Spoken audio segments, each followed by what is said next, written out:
I have $2 billion worth of debt on my apartments. The interest on that will be what? $10 million a year. I write it all off.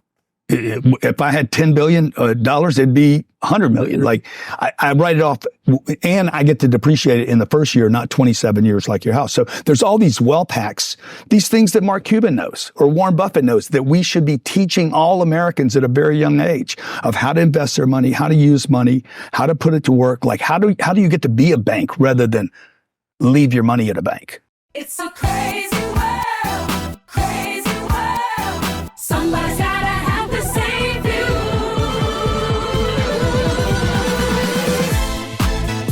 It's a crazy world. It's a crazy world. Somebody's gotta have to save you.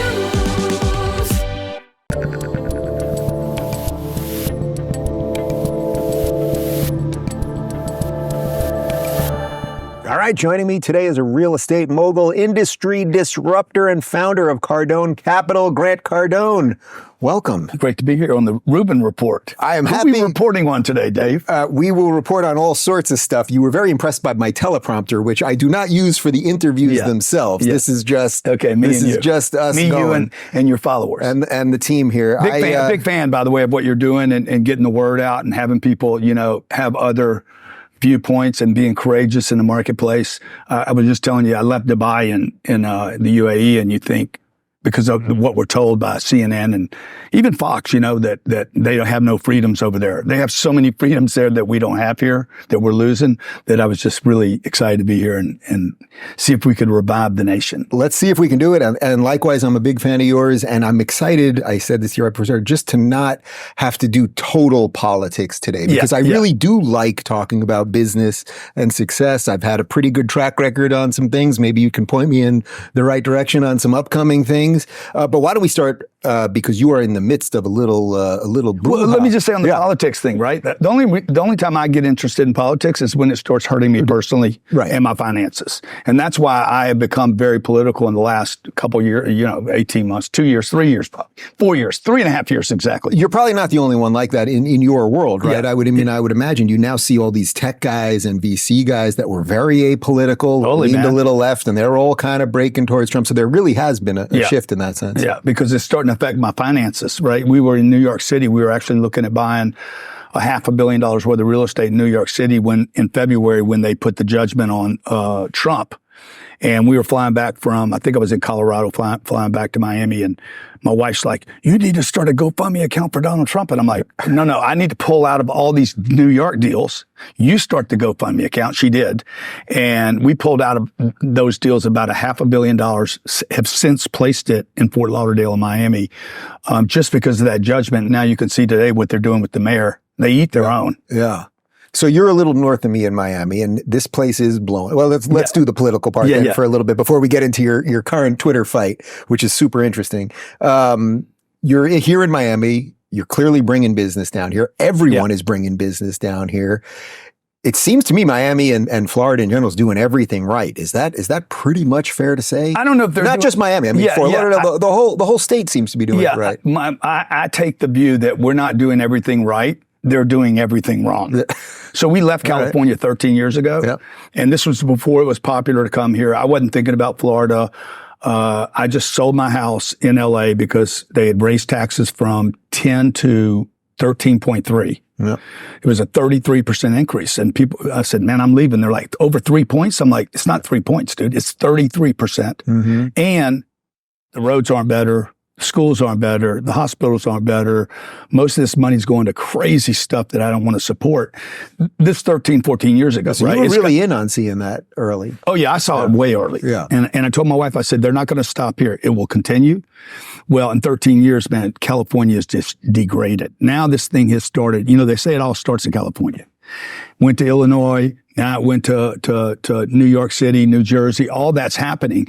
And I think that while Florida may be doing some things right, the reality is these cities are just making terrible decisions, affecting family values, property values, businesses, and be able to invest in my business, and it's pushing people down here. Do you think they realize it and or care? So you certainly were not the only person once they had that judgment on Trump that were like, okay, I'm done doing business here. Mr. Wonderful has been talking about it quite a bit, and plenty of other people.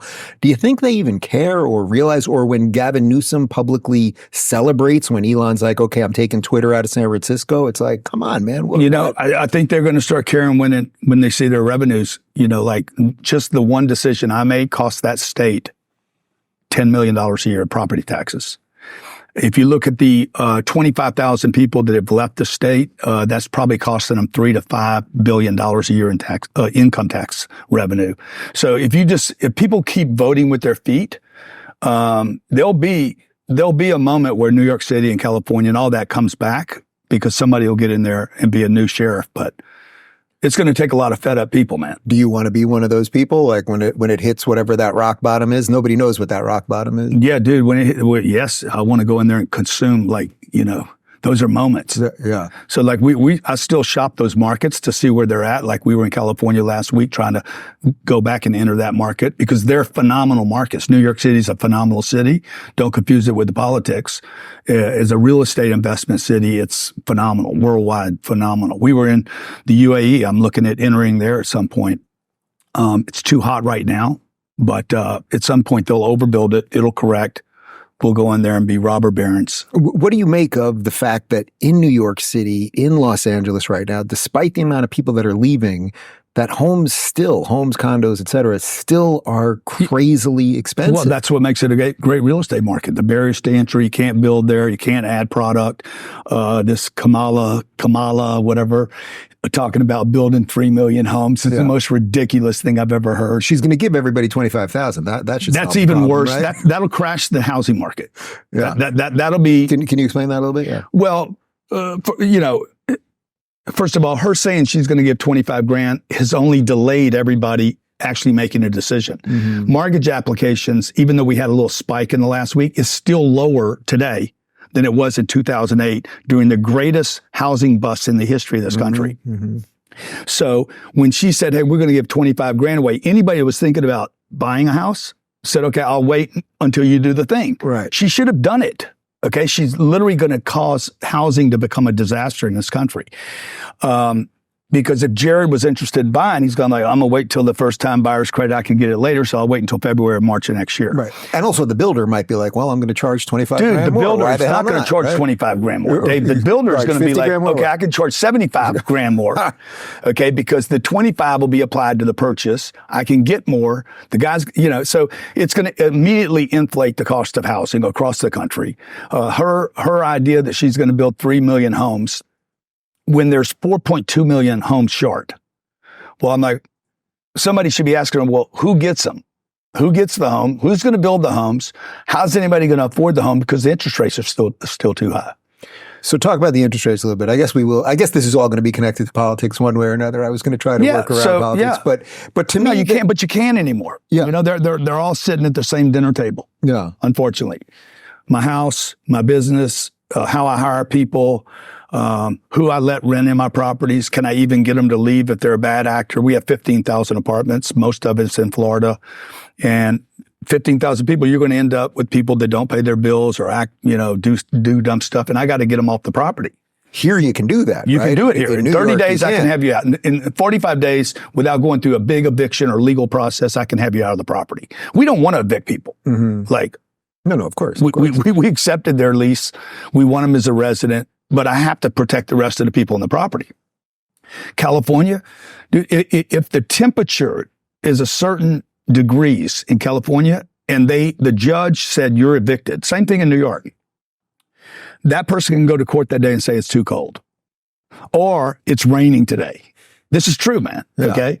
Or, hey, my baby's sick. So the eviction process then gets extended. So I could be 8-9 months trying to get somebody out, spending more in legal fees, while the whole time I didn't even get to collect the rents. How about the squatter stuff? I mean, the squatters, you don't even have to be a renter. Dude, how about the illegal immigrants? There's people in New York City. I know this. I know a guy that owns a bunch of slumlord stuff. We don't do that. We do high-end real estate. But And he is turning basements into like dormitories where he's getting $200 a bed and there's 40 people down there. So what do you think they are doing? Well, if we were trying to really steel man the argument of the people that are running these cities, turning the Roosevelt Hotel into a migrant center, getting rid of, the last house that I had in LA was right off Ventura in the Valley.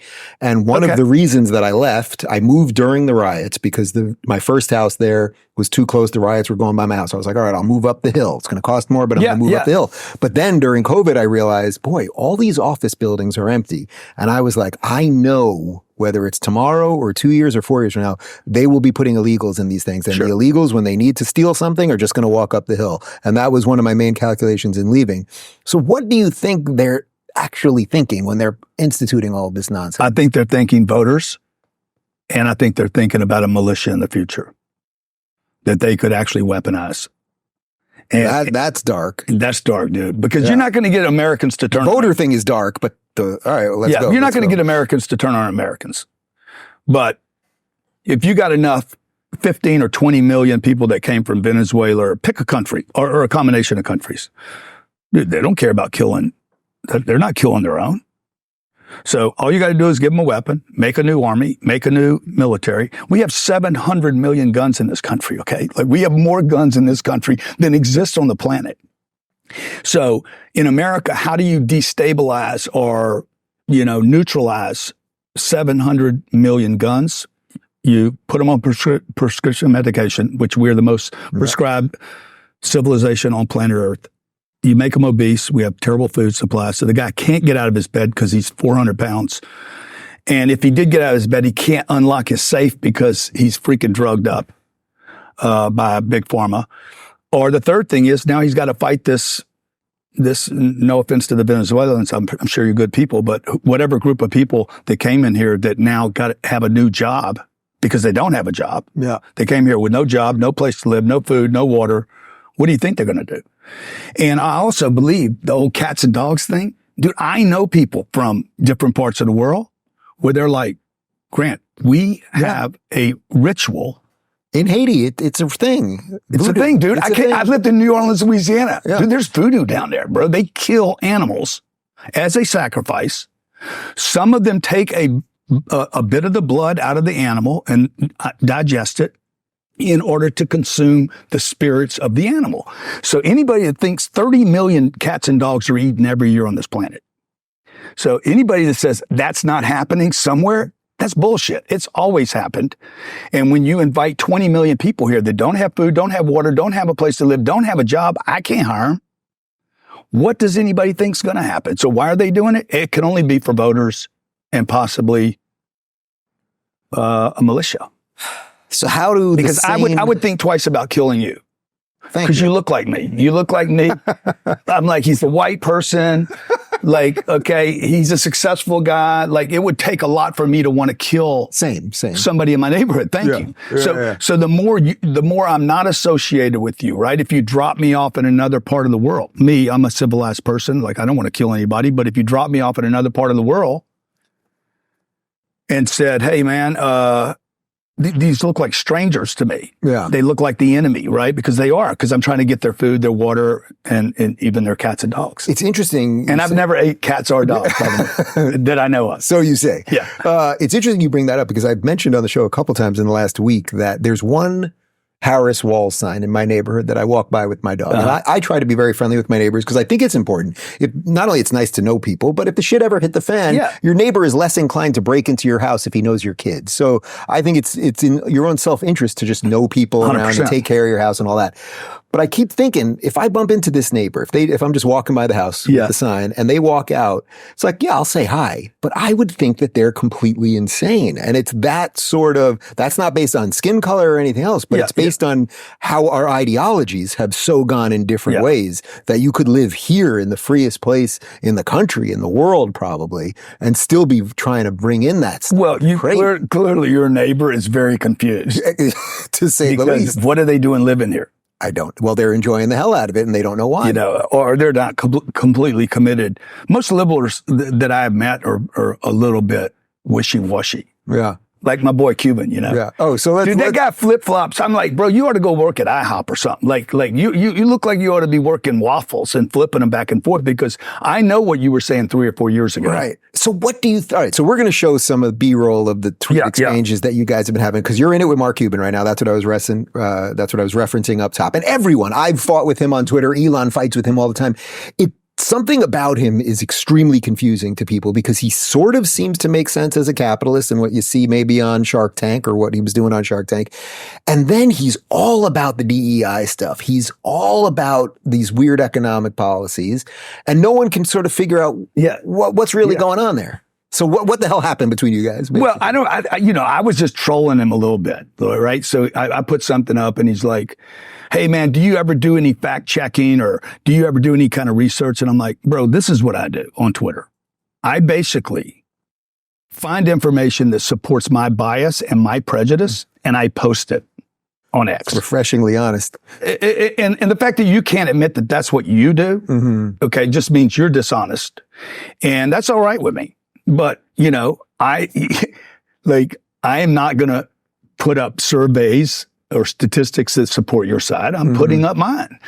And he's like, you've done no research. You don't know what you're talking about. You've done, you know nothing. And I'm like, okay. Literally, he's emailing me back and forth. It's not DMs, right? And I'm like, well, that's fine, Mark. I mean, maybe I have no intelligence. I don't have a TV show. I'm not connected. I didn't have a startup that made $2 billion. But I live in America, dude. Well, you did okay. I live in America, and I worked hard, and it just goes to show you don't have to be the smartest person. And you could still make it in this country. And I said, it's a shame that you and I are actually fighting about this when we should be working together. Well, what do you make of that notion that people that get it, they clearly get it. The guy's created a lot of wealth, a lot of businesses, done successful things. Yeah. And then he's going on and on about DIE when he knows he would never have said, okay, 6 of my Mavericks players have to be white or Asian or something. And he can't defend that either. Yeah. But he'll talk over you to try to sell the story. That's what he was doing on CNBC this morning. Yeah. So I don't know. Maybe he's a consummate salesperson. Maybe he's like, I'm going to sell this. Number 2, I said, look, I mean, I understand that Trump, you clearly you have a problem with him. And I know guys at that level, the egos get enormous, and people want to be right. And I think he got dissed the same way Scaramucci did. And I think they're both hurt. Yeah, and Scaramucci was really in it with Trump. Yeah. And these guys flip, and they're going to go to the other side. And, dude, it's weird, man. I'm telling you, it's like, because what he's telling people on Shark Tank, or did for 13 years, and now he doesn't have that show. So I think he just wanting to stay relevant. $5 billion doesn't buy you importance or relevance. And people that have been relevant want to stay relevant. And so I think I thought he was just trolling Twitter in the beginning. I said, he's just trolling. This can't be true. He's just fucking with people. And then I'm like, oh no, he's simping. He is a damn pimp for Kamala Harris. And then I'm like, maybe he's just trying to get a job. And yesterday he came out and said he wants the SEC job. God, that's crazy. It's just But he told me he doesn't want a job. He's like, no, man, I got a good deal. This is what I'm doing. It cost plus is bigger than that. But I'm like, yeah, but bro, you're doing 5 and 6 interviews a day telling me I'm wrong to vote for Trump, when the truth is the country was better off under Trump. Regardless of what Trump says, we didn't have any wars, as you know. Yep. Inflation was under 2%. Interest rates were 2%. Homes were you could sell your home or you could buy a home. Right now, you can't sell your house. Yep. You can't buy a house. You can't refinance a house. All the equity, there's about $15 trillion worth of equity in this country that's frozen in people's homes. And so the main reason for that is interest rates, do you think? Yeah, 100%. Yeah, because basically people just can't borrow right now. It just doesn't make sense. America, the most competitive, supposedly greatest, freest country in the world, has some of the highest interest rates of industrialized nations.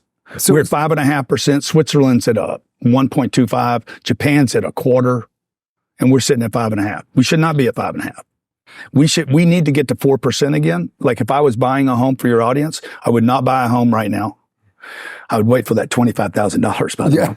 But that won't happen anyway. Pretty sure you're gonna need a little more than that for your home. Yeah. But I would wait until interest rates breach 4% again, if I'm trying to buy something, I would do it on a lease option, not buy it today, have an option to purchase in the future.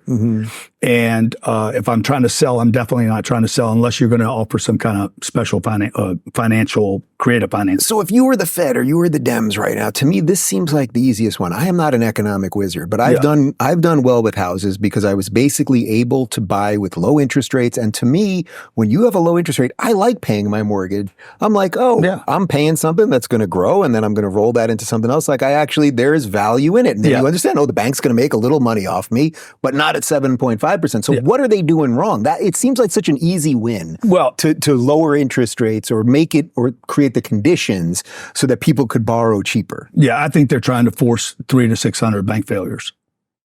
I think they want to consolidate banks in this country. We have a lot of banks here. So too big to fail to make them all bigger. Yeah, exactly. The remainder's bigger. So basically. We have 5,000, somewhere between 4,700 and 5,500 banks in this country. Canada's got 18 or something. So I think they want to consolidate the banks, make the big bigger. JP Morgan, Goldman Sachs, those become the winners. The BlackRock gets to consume a Blackstone. Like the big have to eat big. They can't eat tiny little bites.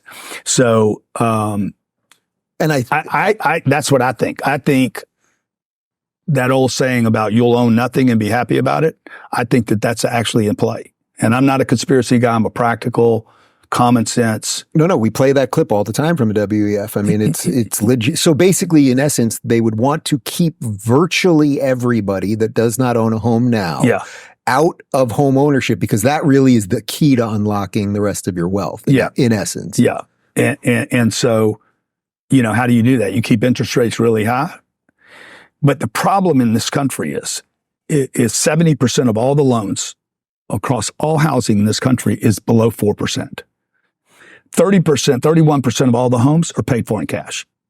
So you have, unlike other countries, you have all this wealth sitting. Jared right here has a 2.7% loan, and it doesn't expire for 27 years. So he has no impetus, no stimulus.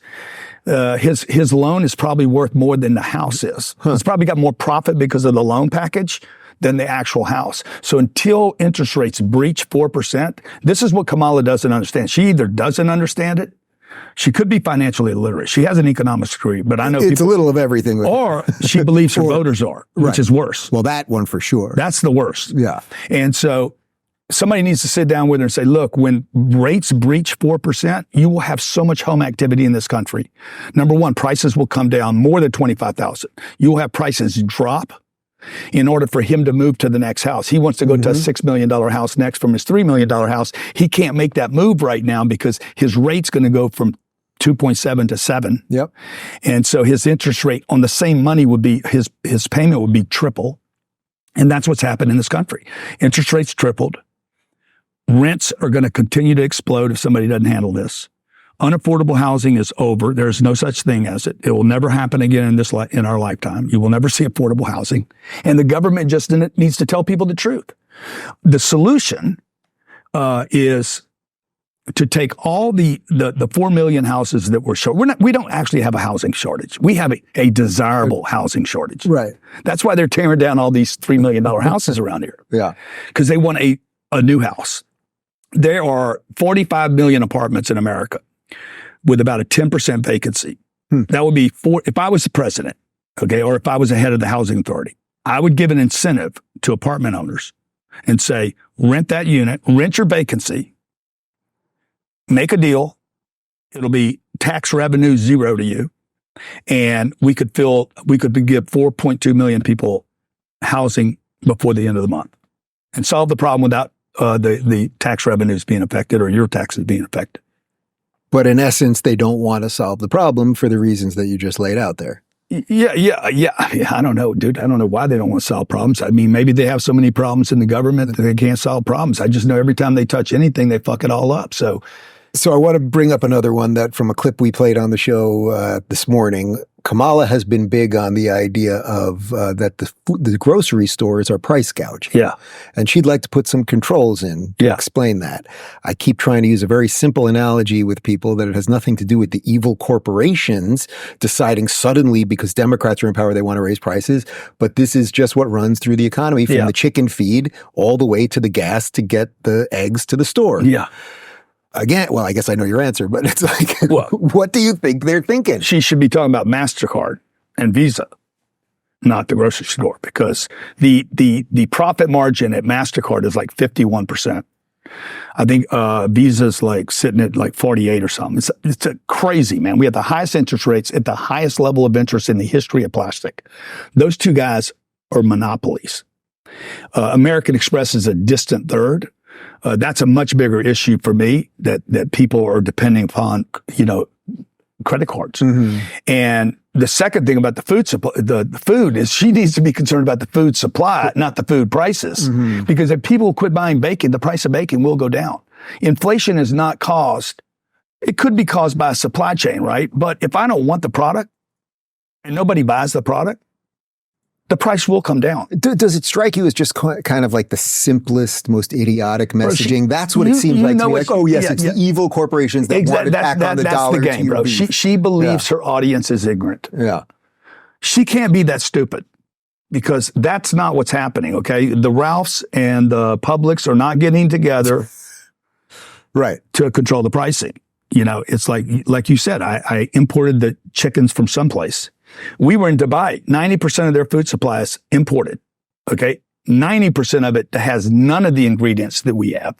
Okay. The foods were better. They were fresher. I never felt, bloated and you go to France, see the same thing. So, I don't think anybody's behind the scenes trying to control pricing. Banks control pricing, interest rates, mortgage applications. The SEC controls who can actually invest in new projects with accredited and unaccredited. I mean, if she really wanted to talk about some of those issues, the SEC is probably the most racist organization in America. Because if you don't make $200,000, all your guys that don't make $200,000 cannot invest in my projects.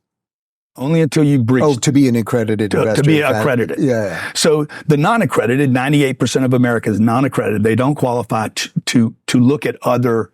What's even the thinking behind that? I mean, do you think that's actually a rate? Was it created as a racist notion originally? To protect. It's supposedly to protect the people that actually need the investment. Right. It's not. It's to protect Wall Street. Right. The SEC was put in place by Wall Street. So Merrill Lynch wants that. Merrill Lynch has got $7 trillion under management. Fidelity, $7 trillion. Vanguard, $11 trillion. Like this protected a handful. That's why I'm telling you, I think the rates are to squash and make our banking system smaller and bigger. How much of this do you just blame on the education system that really no one knows this? I get emails all the time because we don't do a ton on this type of, this kind of granular economic stuff. Yeah. But I get tons of emails from people being like, I did not learn anything about credit cards or interest rates or anything in high school or even in college. And then they get out into the real world and they have no freaking clue what to do. Yeah. Well, the way me and Cuban started talking is I sent a letter to Kamala and to Trump and said, look, America needs a wealth education, not financial literacy. They need wealth education because every person in America should be rich. Well, how do you differentiate those two things? Well, financial literacy is, okay, don't spend more money than you earn. Wealth education is things that people that I've learned. I didn't want to say people like me, but that you learn as you're creating wealth. Yeah. Right? Once you start creating wealth, you're like, oh shit, there's this tax hack. I don't have to pay taxes on the sale of this piece of property. So I can move this $3 million gain. First of all, I didn't buy a house. I went and bought 16 units rather than one house that made $3 million. And I had income. That's a wealth hack, right? That's not financial literacy. We're going beyond that. Right. And financial literacy is not the problem in this country. In this country, financial indoctrination is the issue. We've been indoctrinated to benefit banks, save your money. Okay, all the money you've ever made, none of it came from saving. It came because you made a move. You actually used money. And so buying a house is a terrible investment for the most part. It's just a place to live. provides no income, doesn't give you the great tax breaks. See, interesting, because just from my far more amateur one, that to me is one of the things that I've really done right in this in three houses. Yeah, but how many houses have you bought? This is my third house. Good. Are you living in them? Yeah. Oh, you're living and then flipping them. Living them, flipping them. And, each one I intended to stay in, but then circumstances changed. Two of them were in Cali and I had to get the hell out and then came here. But imagine working them as well. Imagine while you were in Cali, what neighborhood did you live in? My first house was in Sherman Oaks. Second one was in Encino. Okay. If you'd have bought apartments in Sherman Oaks, you wouldn't have just made that one score on that house. You'd have been paid. You'd have had total tax write-offs, no exclusion on the tax write-offs. Mm-hmm. Like on interest on a home loan, you can write off up to the first $750 of debt. So at 7%, you can write off maybe $50,000 a year. I have $2 billion worth of debt on my apartments. The interest on that will be what? $10 million a year. I write it all off. If I had $10 billion, it'd be $100 million. Like I write it off and I get to depreciate it in the first year, not 27 years like your house. So there's all these wealth hacks, these things that Mark Cuban knows or Warren Buffett knows that we should be teaching all Americans at a very young age of how to invest their money, how to use money, how to put it to work. Like how do you get to be a bank rather than leave your money at a bank? Is a 401k or an IRA really good for people? Do you have one? I do. Yeah. Do you regret it? You like it? You wonder about it? It's only in the last couple of years that I've thrown some stuff in there. Yeah. So I'm 48 now. I didn't really have any money till I was like 42 or something. So my stuff is sort of. Yeah. So do you think taxes will be higher in the future? I mean, assuming Democrats control this freaking thing. Right now, she would hammer, if she gets her way, she'll kill your 401k. So like I would get that if you believe she wins, I would get that money out of your 401k, pay your penalty right now, or move it self-directed. You're probably self-directed. I should know the You can actually self-direct that into real estate. Mm-hmm. You could actually move that retirement account, get away from Merrill. I'm going to have to make a call right after this. No penalty, zero penalty. Yeah. Okay. It costs you $250. What's sitting over there? Self-directed, meaning you would self-direct it into a real estate deal. Interesting. So that when you go to retire, the IRS forces you. Look, the 401k IRA is the biggest scam perpetuated by our banks on the American public. It forces you to... It forces, first of all, they make you a prisoner for 30 because 30 you're years. Just stuck in that. Yeah, you can't get out. Yeah. You don't really know what it's invested in. Most of it is funding companies that you would have nothing to do with. Okay, they're funding big pharma. They're funding military campaigns, the DIE or DEI stuff. They're funding all the woke shit. Should be DIE, but yeah, exactly. Yeah. They're funding all the woke stuff that you hate, unless you know exactly what that money's in. You could pull that money out, self-direct it into a real estate transaction that paid you income every month. Because when you go to retire, there's a code. I forget what the code is, but the IRS will force you at 65 years old, 65 or 66. To start withdrawing 4%. You basically have to. You have to. Yeah. Whether you need the money or not, you must withdraw. At that point, it could be 40% taxes, 60%, like is Canada, 64.5% on all capital gains, which you would be in that bandwidth. So, you have a partner on your 401k and you don't know what you're invested in. You don't know what that partner is going to take. They could take 2/3 of your profits. And they forced the 4% because somebody came up with the idea, look, 4%, 25 years to live, it'll be zero. You have nothing to pass on to your kids. If that was in a piece of real estate, like we invest in, okay, like I make real estate my retirement account. At 65, when I'm done, okay, that thing kicks me off 5 or 6% a year, but I never touch the capital. Right. I never touch the real estate. So when I die, I'm living off the 4 or 5%. I'm paying taxes on that income. But when I don't need it anymore, I still have the real estate. I never touch the original capital amount. Let's talk. Well, I'm going to literally make a call after this. So call me. I'll let you, and then I'll call them, and then I'll call you. Talk about this unrealized gains tax that they're trying to push through, because this is to me like we've talked about some bananas stuff that they're doing and rates and things like that. But to me, this is like if you truly wanted to keep people in servitude, you wanted to destroy human ingenuity, the ability to invest, the ability to do any of the things that you've laid out here. Unrealized gains, they are not real. Yeah, and you're going to tax them. It's crazy, dude. I mean, even Cuban says that it would crash the stock market. It would stop all activity. This is the first thing that would happen. Okay. If you told me tomorrow, hey, Grant, we're going to start, look, all this can be hacked and worked around, right? Like the $50,000 business credit. Mm-hmm. I'll get a bunch of those. I could probably get 50 of those in the first year. I'll set up 50 different businesses, make them all profitable, and get $2.5 million from the IRS. The money won't even go to the right people, dude. Right. Like on the unrealized gains, all I'm going to do is set up a bunch of separate independent companies, break up my corporations, just like we did during COVID. Okay. So I'm not going to, when they started saying, hey, you're going to have a $14,000 fine if you have more than 100 people, good. I'll only have 99 people. Like there's always a workaround with the government. So it's just bullshit. Like they never pass it. It would shock Wall Street. Wall Street would be shocked. Activity will stop. Nobody will trade their assets anymore. If capital gains go up, people will quit selling their products and services or quit trading their assets. So fewer assets are traded. They become more expensive. The Democrats, every time they get involved, all they do is inflate the prices of the assets. When they're trying to protect people, they actually prevent people from. Because in essence, they calcify the system, and then that just sort of protects the people that. Okay, I'm not going to sell my house in Golden Beach now, ever. Now there's fewer homes to sell, so they become more valuable. Anything for sale, can command whatever price it wants. What's your basic position on taxes? In my first book, I wrote just a couple pages. Like simple flat tax to me makes sense, and maybe you can have some exclusions for like under 50 grand, and maybe just to throw the Dems a bone, you could do a little progressive thing if you're making over 5 million a year or something. I don't think it's morally right. Just at a compromise, just throwing a bone. Not that they ever take that bone and say it's enough, but what's your general policy on taxes? I mean, look, man, if there were zero, this country would rock. Yeah. And, look, if you give me my tax money back, I'm going to spend it. I'm going to invest it. So like, I don't pay federal taxes. My federal tax bill for the last 20 years, I paid maybe 2 years out of 20.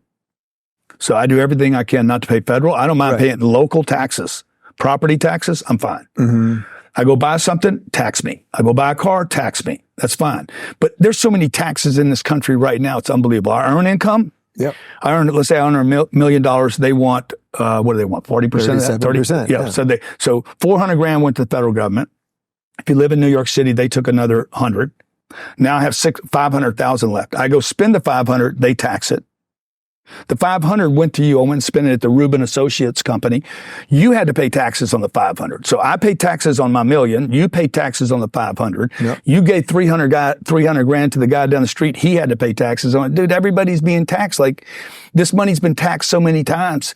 We should get this thing back to zero. So you would have no federal. You would have no federal income tax. I mean, I know that's impossible to say. People can be like, that's ridiculous. Remember when the Boston tea thing happened? When was that? What, 1771? That was over 1%. Yeah. 1%, Right. We said, no, ain't going to happen. Now they're like, hey, we're going to raise taxes. Okay, how much? Our corporate taxes are too high. They should be 15%. We should have the lowest corporate taxes in the world. We should have the lowest interest rates in the world. We should have the best education, the best health, the best roads. If we don't do that, somebody else is going to do it. That's what they're doing in the UAE right now. And the UAE there's no taxes there. Yeah, I think people have a hard time understanding how the UAE has evolved, sort of economically and socially, actually. Over more millionaires are moving to the UAE right now than any place on the planet. They're moving there to say, okay. From all religions, by the way. You don't have to be a Muslim to live there. Okay. You don't have to wear a gown to live there or whatever it's called. They want to do business there. They're pro-business. They don't want to tax your dollars. They want your dollars. They want your energy. They want you to be over there. And what does it feel like doing business there in that environment compared to here? How can we do business? Everything's about how can we do business? Yeah. That's something. And everything's about business there. That's not what's going on here. What are you doing over there? Well, I'll tell you this. I wasn't distracted by the thought that we had to spend money on transgender surgeries, which she wants to promote, by the way. She wants my tax dollar to go to a transgender prisoner, somebody in P. Diddy. Diddy decides he wants to cross over. They want me to fund that activity. I'm like, I am just spiritually, inherently opposed to I don't want to fund that activity. So that's why I try to get this goes back to the wealth education. Get your tax bill, your federal tax bill to zero so that we're not funding Ukraine. So a certain set of people, not most of my audience know, but a certain set of people here, wait a minute, this guy's worth all this hundreds of millions of dollars and he's basically paid zero federal income tax. Yeah, that's right. 18 out of 20 years. Yeah. So when they say the rich aren't paying their fair share, it actually does make sense. Yeah, no. I'm not making the argument. I'm just saying some set of people. I totally understand. Yeah. What can I tell you? Like, you want to pay them, you pay them. I'm not sending this money. Yeah. Your family's not getting this money. Right. Your family's not getting this money. I am not depriving your family of something. Ask the people here locally how they feel about the taxes I pay here in Florida. Okay. Whatever I paid in property taxes is more than most people will ever pay in their lifetime, earn in their lifetime. So I want my money to stay in my local environment. That's my argument. If I was running for president, I'd run on that. We're going to teach every person in this country, even if we have taxes, I'm going to teach you how to pay zero taxes legally without going to jail, and how you'll have more money for your local community so the locals can take care of their community. I don't need to take care of Boston. So give me like the basics on that. So when someone hears that, okay, wait a minute, he's made all this money, he's got all these businesses, somehow he's paying zero federal taxes. Yeah, I'm not doing business in D.C. Like I don't go to them for money. I don't get loans. The federal government's not involved in my business. I have no federal government contracts. Okay, well, who's going to pay for the military? Not me. I don't want to pay for them. Nobody's bombing our country. Right? We should take a hiatus on wars, man. Take 10 or 12 years and say, fuck it, we ain't helping anybody else except us. I like this American first idea for some period of time. Yeah. Until we're back to being a number one in everything. And we should be a number one in everything. So my federal taxes do not make this country better. But just conceptually, when someone hears that and they go, wait a minute, how does he pay zero taxes? Can you just give me like a little bit of like the rough through line on how that actually works? What I do is to legally do it. I invest in properties. Right. So I take my money, I take garbage fiat, I convert it to something real like this, but this on steroids. Because I don't really want to pay for this. Your guy's back there working right now. You got to pay him. I don't want to pay for him. I don't pay any of these guys. Probably not. Right? These guys out of love for you, right? Yeah. But what I want to do is I want to own property that pays me income, and that income from the property pays the property taxes, pays the expenses, the maintenance, the people, the problems, the taxes, whatever. It pays for everything, including the debt. And so when I buy that big piece of property, the tax code, we just bought $500 million worth of stuff here. Those properties are going to come probably this year with somewhere between $200 and $250 million worth of tax breaks. Depreciation. It's legitimate too, because those properties do depreciate. Yeah. So there's no, it's not that I'm not paying taxes. I'm not paying them today. They're going to be deferred into the future, but I never sell my assets. So I'm never actually going to pay taxes. So you ain't worried about it anytime soon. But I'm not funding the craziness going on in the world. Right. Where do you see sort of greener pastures right now? And anybody can do that last hack, by the way. Anybody. You don't have to buy $500 million. You could go buy 16 units tomorrow and get the same tax breaks I get. Where do you see kind of greener pastures? If people are trying to figure out where to buy something, maybe that they're going to rent, or some of the things you're doing. Florida, anywhere in Florida, the Panhandle is going to be a boom. Yeah. Miami and Fort Lauderdale will be winners because there's nothing here. What do you mean there's nothing here? There's a bunch of old homes here. If you shop this market and there's so many old homes, it's just they're all going to get torn down, and there's going to be a megaplex. It's unbelievable when I see some of the OGs that are here, even in the neighborhood that I'm in, people that bought their houses for like $100 grand, something like that now are walking with all this cash, and then who knows what they do with it. But it's amazing. It shows you why capitalism works. Yeah, and outsiders make markets. So insiders don't make markets. Outsiders come in, like Ken Griffin comes in here with his $58 billion. Yeah. He just buy like the most expensive house in Miami. He's going to keep doing it, dude. He's bought so much stuff around here. And that story's, you can tell that story 50 or 60 times now. Texas is going to be great. Dallas will be a super city. Austin will be one of the great boom cities of the next 30 years. It's going to take a second. Some of these cities are very soft right now. Houston has no housing stock there. They haven't built anything in the last 2 years. That'll be a boom here over 26 and 27. Nashville will be great. The Carolinas is going to be awesome. parts of Georgia, not all of it, but Atlanta. Savannah will be a great city. Myrtle Beach, all that. There's a theme with all these places. Yeah, they're warm. And they're also all red. They're red. Electorally, yeah. Is there any... And the more, like I actually will benefit more if Kamala gets in office. Right. It's a perverse version of what you just said in a sense. Yeah. But I don't want that. But I would benefit because they're going to continue the insanity. Yeah. And it'll force more and more people down that have been tempted. People have been tempted by Miami for the last 30 or 40 years because of the winters. So they'd come down here, snowbirds, they'd come down here and visit. Oh my God, I like it. And then they go back home. Now, a lot of them are starting to stick. They're staying. You know how many Canadians are now staying? Well, they want to get the hell out of Canada for a million reasons, but I'm seeing a ton of that down here. The snowbirds just staying altogether. Yeah. I think she wants to be Trudeau. Maybe they're brother and sister. God. Because I know she's not black. I'm not sure. I'm not sure if he's a man. So, what is she? Nobody knows. And if she celebrates Kwanzaa. I thought Mike was going to run. That's what I thought. I had money on it. Patience. There's still 30 some odd days. You're right. That's what I always thought. But no, they're going to go all the way. A lot of people are Googling who's Mike right now. We're not talking about Michael Jordan. Different Mike. He just sold his house in Chicago. He finally, that's an interesting one. He wanted 27 million and he got 14. Didn't he originally want like 50 million or something? Maybe, I think I've watched that video on YouTube. Michael Jordan, like it probably was at one time the coolest house in America. Yeah. With all of that 90s Jordan stuff and couldn't $15 million. And it's been for sale for like, I don't know, a dozen years or something. And but what does that say about the state of these cities? That Michael Jordan's house, massive estate, it had memorabilia, basketball court, the whole thing. $50 million in the scheme of things is nothing for a super fan of Michael Jordan to just be like, I'll steal that thing, and he could not get rid of it. Yeah, well, to me that's emblematic. He overbuilt. Yeah, he built in the wrong place. At that time, it was the right place, but he didn't look to the future, right? So with real estate, you can't just look today. You got to be like, okay, well, where's the migration going? And there's got to be barriers. California's got big barriers, New York City, but as long as the people start sucking out, when they migrate out, like Arizona has been a freaking unbelievable. People have made so much money in Arizona because California went over there out of their $3 million house, saw a $400,000 house and said, I'll buy two of these. Yeah. And so that's going to continue to happen around the country.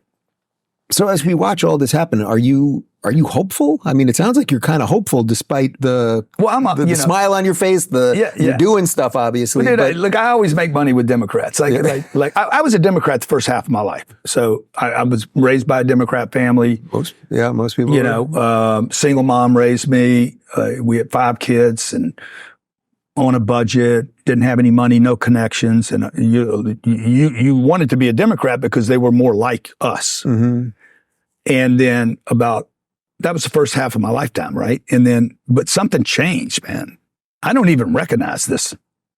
And by the way, I don't really recognize the Republican Party either, which I'm kind of glad about. Which you're happy about, right? I'm very happy about it. I don't think it's a Republican Party. I think it's the party of change and aggressive change without pushing agendas on me. Do you think that is largely because of Trump's business experience and that he had to fight the system to do all these things in New York City, even to build the ice skating rink in Central Park, and he had to fight the machine constantly. So then that's sort of what he's done now politically. I think he's just a unique individual that is blessed with some kind of perception that doesn't really match his orator skills, and I think he has some magic internally in his head. Like the guy's got a good predictive. Like if you look at the stuff he said, track record's pretty damn good. Bro, it's like bro, you reading tarot cards, like you into some kind of like, what do you know? Because he says the craziest shit that ends up becoming, dang, that happened. And look, I don't really like. I made a lot of money under Barack. The Bushes weren't. I wasn't proud of the Bushes. I wasn't proud of all those wars. And when Obama got in, it looked to me like he kept all the same people, and there was just more wars. Yeah. And when Trump got in, I'm like, oh, the war stopped. No wars. I like that. And everybody was worried about him going nuclear. So. Did I make as much money with Trump? I don't think it mattered any, you know. And then Joe, clearly he hadn't been there. I think he said yesterday she's been running everything. Yeah. He delegated. So what's the silver lining, man? We're in America, dude. This is a great place. I mean, it's hard to ruin this place. This is going to sound a little corny, but what would you say is the best part of having money and the worst part of having money? The best part of having money? Like real money. Yeah. Well, what do you consider real money? Whatever you got, I consider real money. Like you can basically do whatever you want. Yeah, right? You get it. You well, get that's on. it, man. Yeah. You know, that's it. I mean, I you know, to do whatever you want to give a middle finger to whoever you want to say, no, I'm not doing that. To say to a customer, here's your money back. I don't want to do business with you anymore. Mm-hmm. Okay. You're not happy?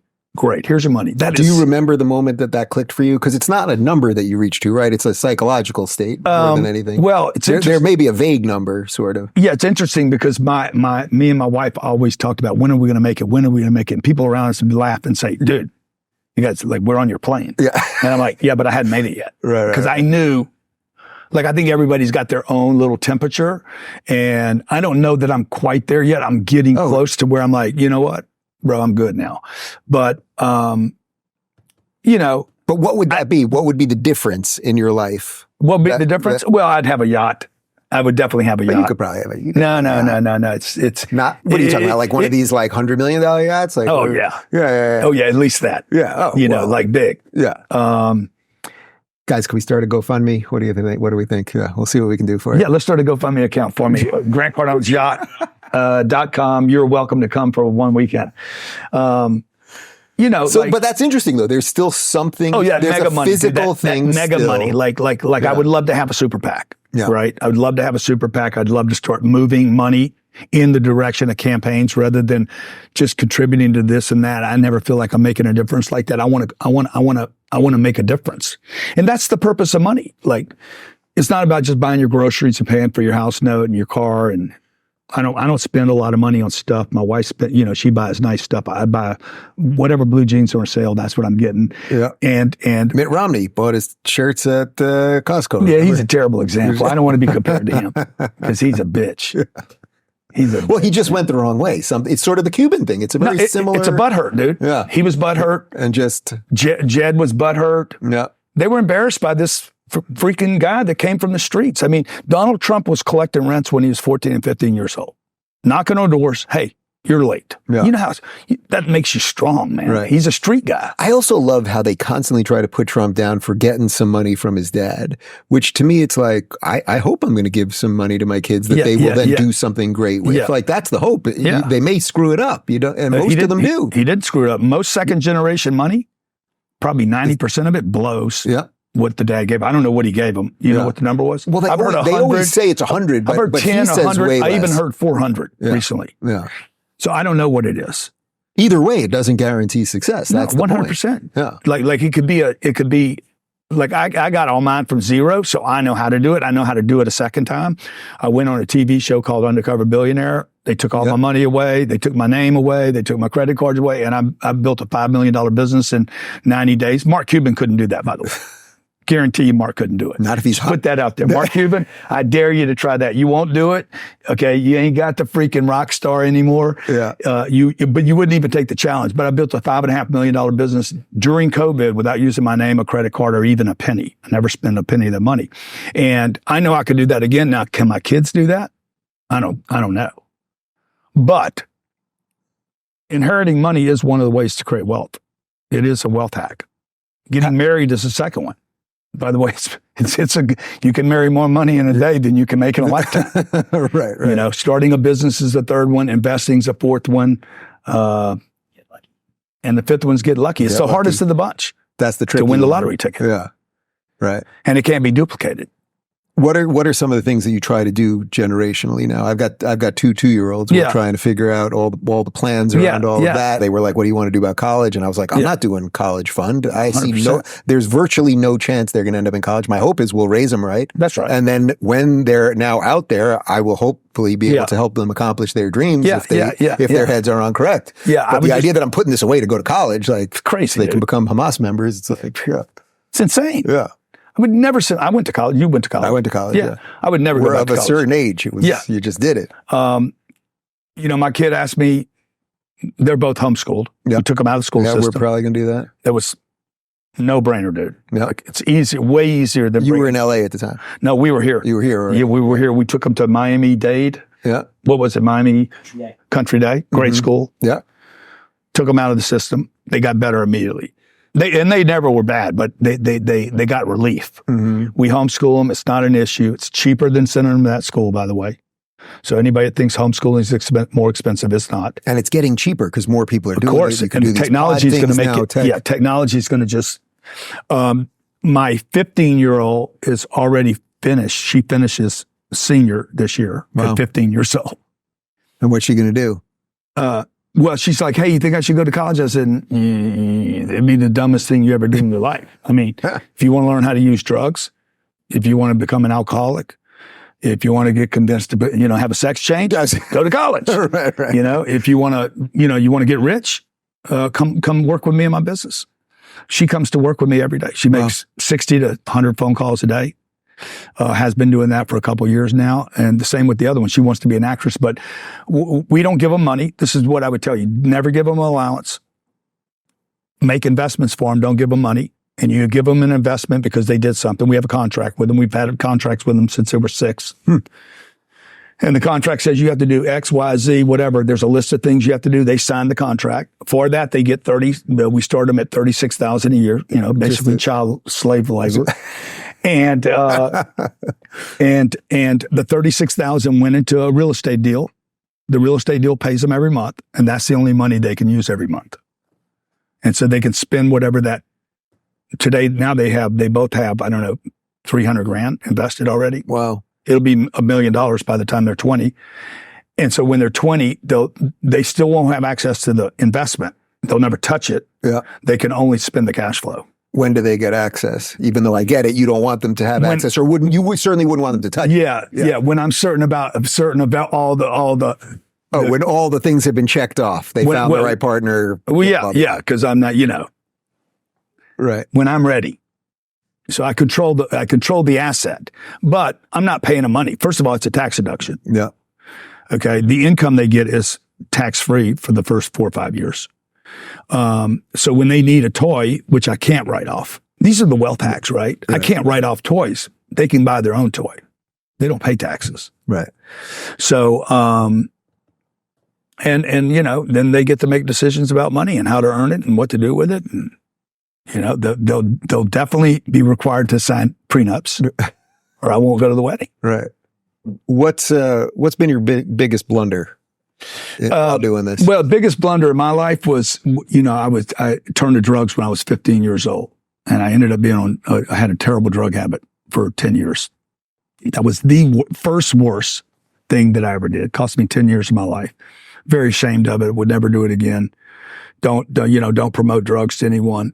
No, nobody starts using drugs and thinks they're going to become a drug addict. Every drug addict started thinking I'm just having fun, and nobody escapes the drugs. Diddy's in jail right now. I guarantee he's dying right now. He doesn't even know what he's going through because he's going through withdrawals. Second biggest mistake was going to college. Definitely was a massive mistake. Where'd you go? I went to McNeese State University.